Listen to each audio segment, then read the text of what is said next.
All right, so let's dive into public service. Okay. It's something I've been thinking about a lot lately. Yeah. We've got a ton of sources here, articles, historical accounts, Mhm. all trying to figure out like what makes a true public servant Right. and how that all ties into patriotism. Yeah. And it's really fascinating stuff. It is. We even have like an example of how a janitor's role Oh, wow. can be seen through like a patriotic lens. Interesting. I'm already intrigued. Yeah, me too. It is fascinating, especially when you think about, Yep. how often we hear about that tension Right. between personal ambition and serving the public good. Yeah. These sources really dig into like what it actually takes to put the needs of others before your own. Okay, so before we get to like all the examples and stuff, Sure. what are the core qualities of a true public servant, Okay. according to these sources? Well, they highlight 5 main ones. Okay. Integrity, selflessness, accountability, objectivity, and a commitment to excellence. Got it. And they don't just list them. Right. They break down why each one is so essential for effective and ethical public service. Okay, so it's not just a checklist. No. It's more like a framework It's a framework. where how these qualities impact our lives. Exactly. Yeah. Let's take integrity, for example. Okay. The sources argue that, without trust in our public servants Yeah. to be honest and ethical, Right. the whole system falls apart. Right. Yeah, that makes sense. Yeah, We've all seen the headlines about officials abusing their power. exactly. It just erodes public faith in the whole system. It does. But these sources also offer like a positive example, right? They do, yeah. Okay. There's a story about a city council member Okay. who recuses themselves from a vote Mm-hmm. because their spouse is involved in the project. Oh, interesting. Even though it's not technically a conflict of interest, Right. that kind of proactive transparency really reinforces integrity. See, that's what I find interesting. Yeah. It's not just about avoiding illegal activity. Right. It's about going above and beyond Uh-huh. to show that commitment to ethical behavior. Yeah. It's like choosing to be the example, Mhm. even when nobody's watching. I think that's a great way to put it. Yeah. And it speaks to like this deeper issue Yeah. of how these qualities play out in real life scenarios. Right. It's easy to talk about integrity abstractly, Right. but it's much harder to live it out Yeah. when you're faced with tough choices. So what about selflessness? Okay. How do the sources define that? Well, it's not just about like making these grand sacrifices. It's about consistently putting the needs of the public above personal gain. Okay. They use the classic example of a firefighter Okay. risking their life to save others. Yeah. But they also point out that selflessness can show up Mm-hmm. in everyday acts of service. That reminds me of like teachers I've known who spend their own money on classroom supplies Yeah. or stay late to help students that are struggling. Exactly. They're not doing it for the glory. No. They genuinely care about their students' well-being. Yeah. And on the flip side, Yeah. the sources also get into how self-interest can corrupt even the most well-intentioned public servants. Right. That story about the politician funneling funds to their own business. Classic example of how selflessness can go out the window. It's almost like this constant battle, isn't it? It is. This tug of war between serving the public good Yeah, and succumbing to personal ambition. absolutely. Yeah. And that tension is something we'll see again and again Okay. as we go through these examples. Speaking of examples, Okay. I'm curious about accountability. Okay. How does that factor in? Well, the sources emphasize transparency as Well, like a key element of accountability. It's about being open to scrutiny, Okay. owning up to mistakes, and allowing for checks and balances. Which is why that example of the police officer Yes. wearing a body camera is so powerful. Right. It's about making sure that actions can be reviewed and that there's a system of accountability. Precisely. Yeah. But then they contrast that Right. with the example of a government agency stonewalling information requests, Right. hiding behind claims of national security. Oh, yeah. It shows how a lack of transparency Yeah, can yeah. breed distrust and suspicion. It's like that saying, Right. sunlight is the best disinfectant. Yeah, When things are hidden, it's easy for corruption to fester. that's a good analogy. Yeah. And it highlights the importance of not just holding our leaders accountable, but also demanding systems that promote transparency and open communication. Okay, so we've covered integrity, selflessness, and accountability. Okay. What about objectivity? How do you see that playing out? It's about making decisions Okay. based on facts and evidence. Rather than personal biases or political pressure, the sources highlight the role of a judge who has to weigh all sides of a case impartially. That's such a high-stakes example, though. It is. I mean, how can anyone truly be objective? It's incredibly challenging. Yeah. And the sources acknowledge that. Okay. They use the contrasting example of a government official showing favoritism to certain businesses because of political connections.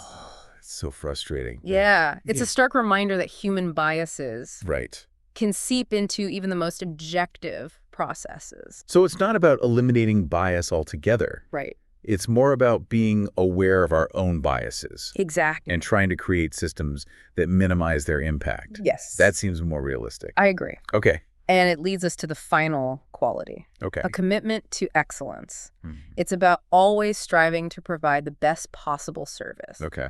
To go above and beyond the bare minimum. That's where the teacher comes in. Yeah. He's always researching his teaching methods. Exactly. Yeah. They embody that spirit of continuous improvement. Yeah. And then, of course, there's the contrasting example of the government employee who's just punching the clock, resisting any change or innovation. Yeah, we've all encountered those types. We have. It's frustrating because it's like they've forgotten that they're there to serve the public. It does raise the question of how we can foster a culture of excellence within public service that values innovation, continuous learning, and a genuine desire to serve the public good. And that brings us back to the connection between these qualities and patriotism, which the sources really emphasize. They do. Yeah.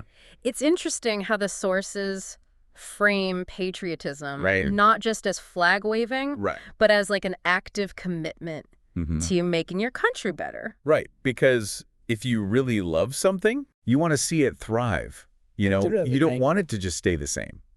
Right. You put in the work. You put in the work, and they tie that back to these qualities we've been talking about, integrity, selflessness, all of that. Right. Those are the building blocks of a truly patriotic society. Okay. I'm starting to see how it all connects. Yeah. But I got to admit, sometimes these big ideas, you know, they're hard to connect to our everyday lives. Well, that's where the examples come in. Okay. Remember that janitor example we talked about earlier? Oh, yeah.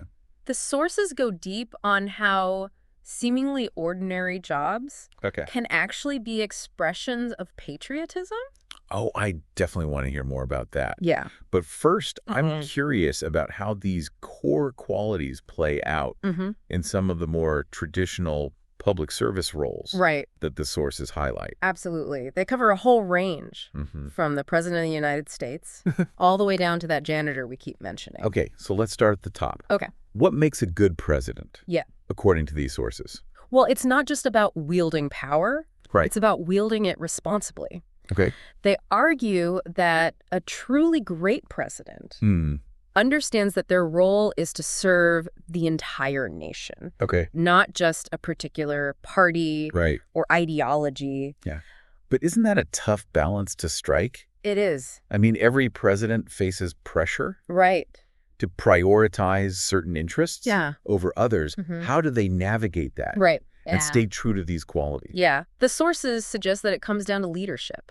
Okay. A president who embodies integrity can inspire others to act ethically. Okay. And a president who prioritizes the common good can help bridge divides and build consensus. So it's about setting the tone. It is. Being the example. And constantly reminding everyone that they're there to serve the people. Yes. Not themselves. Exactly. And that same principle applies to all levels of public service. Okay. Take teachers, for instance. Yeah. The sources highlight how a patriotic teacher goes beyond just imparting knowledge. Right. They instill values like civic engagement and critical thinking. That's so true. Yeah. The best teachers I've had, they weren't just experts in their subject matter. They were passionate about shaping us. Into well-rounded individuals who cared about the world. Yes. They made us feel like we could make a difference. And that's a key point. Okay. The sources argue that true patriotism is about empowering citizens to participate in shaping their society. It's not just about blindly following leaders. It's about being informed, engaged, and active in your community. That makes sense. Yeah. But now I'm even more curious Okay. about the police officer example. Right. That role has been so scrutinized lately, especially around accountability and fairness. How do the sources address that? They acknowledge the challenges, but they also emphasize the importance of recognizing that the vast majority of police officers are dedicated to serving their communities with integrity and compassion. So it's about acknowledging the systemic issues. Yes. While also appreciating the individuals who are trying to do the right thing. Exactly. That's a nuanced perspective. It is, and the sources argue that those core qualities, integrity, objectivity, accountability, they're essential for building trust between law enforcement and the communities they serve. Because without trust, there's just suspicion and division. Exactly. And now for the example that I think really ties everything together. The janitor. Oh, yes. The unsung hero of public service. Yes. Tell me what makes a janitor a patriot. The sources make this really compelling argument that it's all about perspective. We often take for granted those essential tasks that keep our society functioning. We only notice when things go wrong. The trash piles up, the bathrooms are dirty. Exactly. But when everything's running smoothly, we barely even think about the people who make that happen. Exactly. And a janitor who approaches their work with diligence, pride, and a sense of contributing. The sources argue that that's a form of patriotism, too. I love that. It reframes the whole concept of what it means to be a public servant. It's not about status or recognition. It's about doing your part, no matter how small, to contribute to the well-being of your community. And it circles back to that idea of selflessness. A janitor who takes pride in their work, who goes the extra mile to make sure the environment is clean and safe, is demonstrating selflessness in action.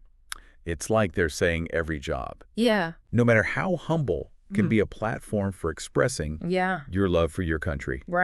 That's a really empowering message. It is, and it challenges us to think about how we can embody those qualities in our own lives, regardless of our profession or position.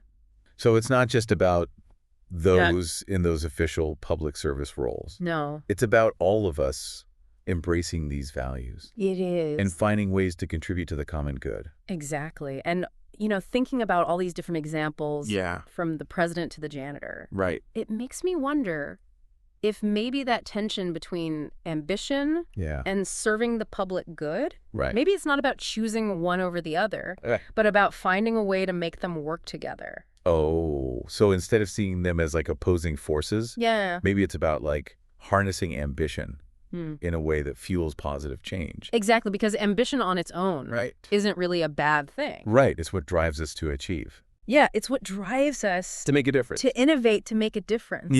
But it's when ambition is like detached from those core values, integrity, selflessness, accountability, that's when it can be dangerous. It's like the difference between wanting to be powerful for the sake of power versus wanting to be powerful so you can have a bigger impact. Yes, and I think that's what the sources are getting at.